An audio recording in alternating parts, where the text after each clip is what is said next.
Hey guys, welcome back to more Fez, and now we can exit the village finally to find out what's on the outside world. Hey look, an annoying Zelda reference! I know this is your first time outside the village, so if you get lost you can use the world map. Press escape to bring up the world map like this. Wow, look at all this stuff. This is the world map. It sure is. Shows you where you've been, you can zoom in and out using S and W, and rotate with A and D. Each node represents a place in the world. Gold plating on the node means you have found every item, secret, or passage in that node. So, got this room, which has a mysterious secret in it, as well as this one, which has a mysterious secret in it. This one I guess I neglect to go into, but I'm sure it has nothing in it. We're in this one right now, and we've got a secret passage to this room over here, which is where we're going. So that's the gist of the world map. It might be more useful later when we've got more passages and have to tie up some loose ends. Now, I could either climb my way all across this ivy, or I could just turn the camera and do that. So that's easy. Also, when Fez turns a darker shade of gray, that means he's in the background, and that means if you let go, you're not going to jump to the top layer of the 2D environment. And look at this, we're collecting cubes as we go up. You get this, and this. Also, I like how it makes a little scale as you collect the cubes. That's a nice touch. We did it! Yay!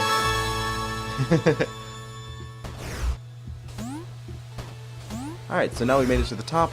We have the 2 cubes required to enter the door. And that is the gist of the tutorial section of the game. Whoa! Check this place out. Feels pretty important, huh? Let's have a look around, shall we? It's another door. Now we need 4 cubes. 8 and 16. It's like some kind of important door place. I agree. Okay. So we need to find cubes in order to open these doors. They don't actually have as much importance as the game might lead you to think, but it's nice to come back here every once in a while and see which doors you can open. Oh, one more thing. Okay. If you press tab, you bring up the inventory, which keeps track of the things you'll find. As you can see, inventory, 2 cube shards, 1 key. The map that we found earlier is here. Not sure what artifacts are at this point. And a mysterious blank face. Okay, that's fun.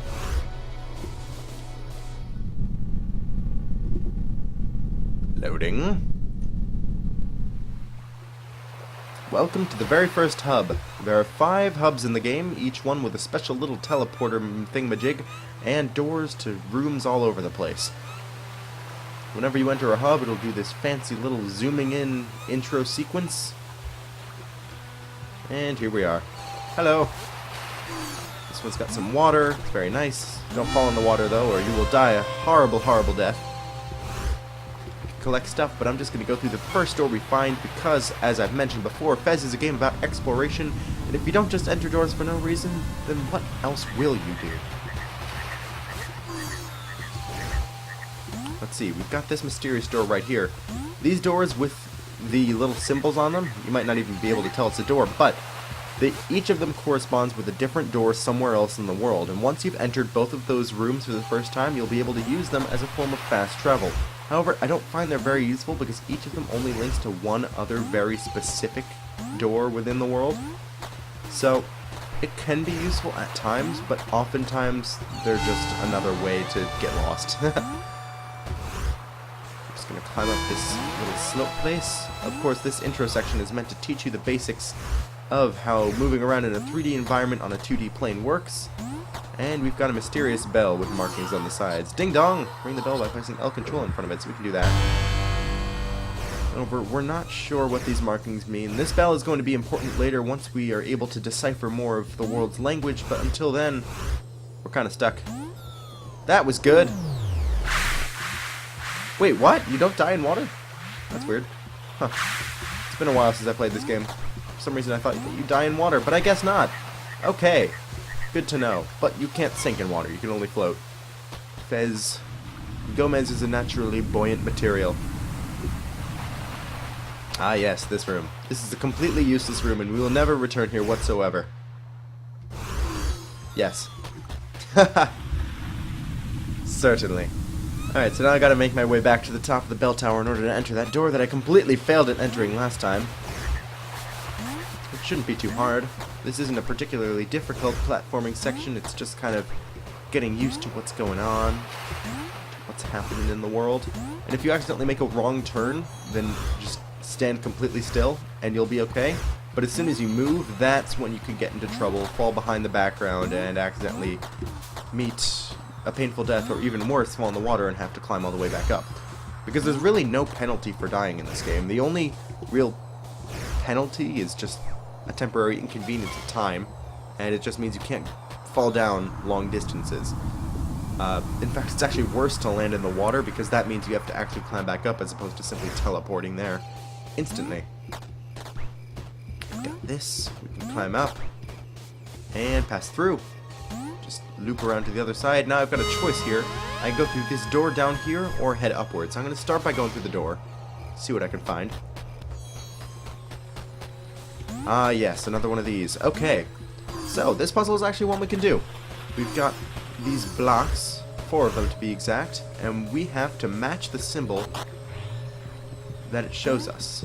You can press Control to pick up and throw boxes.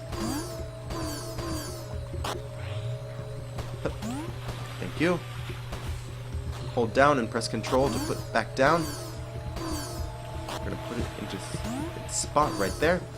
Now, we have to make it so that from this angle, it looks like a little upside-down T shape, and from this angle, it looks like a flattened L shape. The way to do that is by picking up this box and throwing it up here. Next, pick this up, throw it onto there. Here's the thing, though. While it may look like an L from this side, we don't have quite the same thing. So instead, we are going to pick this up. Whoa, that's not good. Hello. Haha, that wasn't even a glitch that was supposed to happen. I'm going to move this over here. Pick it up. This requires a little bit of trial and error, but after messing with it for a little bit, you should be able to get it. I wonder what this means. Okay, thank you.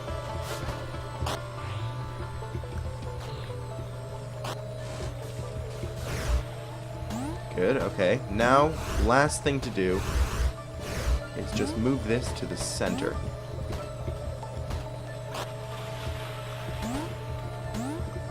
The way to do that... hold on. I am going to move this over a little bit. Nope, nope, nope, nope. Over. Over. Okay, you know what? Screw it. I'm pushing this. Here we go. Yay, we did it. So now what? I'm just gonna... Okay, here's the thing. By twisting, you can kind of see the orientation of the 3 blocks. This is actually perfect, because if we put it down right there, it should satisfy all the requirements. There we go. Haha! And we get something mysterious. This is an anti-cube. For every cube, there is an anti-cube, a negative for every positive, a dark for every light, etc. Use your own metaphor. They're much harder to find than regular cubes and often involve manipulation of the environment and solving of difficult puzzles. There's actually an anti-cube you can get since the very beginning of the game. To get it, all you have to do is take a look at some of the achievements. This is getting really meta, and you guys can't even see this, but one of the achievements is entitled RT-RT-LT, RT-RT-LT, LT-LT. Achievement unlocked. So, in order to get this achievement, you simply have to do right, right, left, right, right, left, left, left. I think. Right, right, left, right, right, left, left, left. There we go.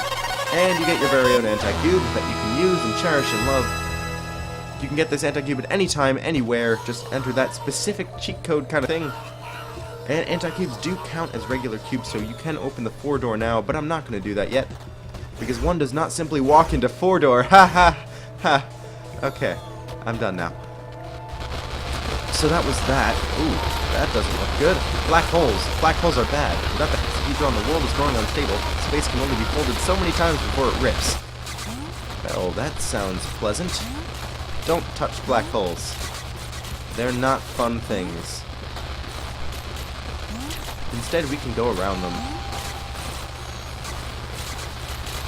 scooch a little bit. And, ooh, that was close. Okay. As you can see here, we've got a bomb. You pick up the bomb with control. And toss it. Boom.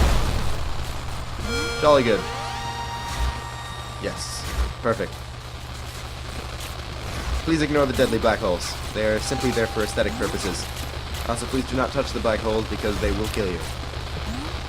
This has been a public service announcement. Carry on. Oh, you know what? I think I was supposed to go through that door. Yep. You're supposed to go through here and then jump it! Okay, good. Just be careful. Don't touch anything bad. And there we go. Okay. We can get this cube. Just jump over here. As you can see, this game actually has a relatively stable day-night cycle, which is cool. Not sure how often day and night is, but it's pretty often. If you just wait around for a good amount of time, you should be able to experience both day and night. And there are certain perks to... Like, this actually does affect the game significantly. Because of one specific side quest that does require you to do things during the nighttime. But we will get to that later. Instead, I think we are going to tackle this room next time. So, next time on Fez, we're going to get that cube fragment up there in the middle. See you guys then.